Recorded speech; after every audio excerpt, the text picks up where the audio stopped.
ഈശോ മിശിഹായിക്ക് സ്തുതിയായിരിക്കട്ടെ. സ്നേഹമുള്ളവരെ, പ്രഭാഷകന്റെ പുസ്തകം 3-ാം അധ്യായം 9-ാം തിരുവചനം.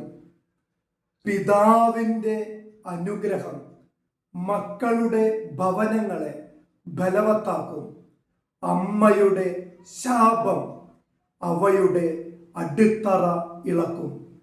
പിതാവിൻ്റെ അനുഗ്രഹം മക്കളുടെ ഭവനങ്ങളെ ബലവത്താക്കും, അമ്മയുടെ ശാപം അവയുടെ അടിത്തറ ഇളക്കും. സ്നേഹമുള്ളവരെ, കർത്താവിൻ്റെ വചനം പഠിപ്പിക്കുകയാണ്, നിനക്ക് ജന്മം നൽകിയ മാതാപിതാക്കളെ വേദനിപ്പിക്കരുത്.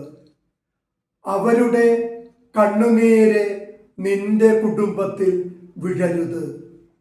ഇന്ന് പല കുടുംബങ്ങളുടെയും തകർച്ചയ്ക്ക് കാരണം മാതാപിതാക്കളുടെ കണ്ണീരാണ്.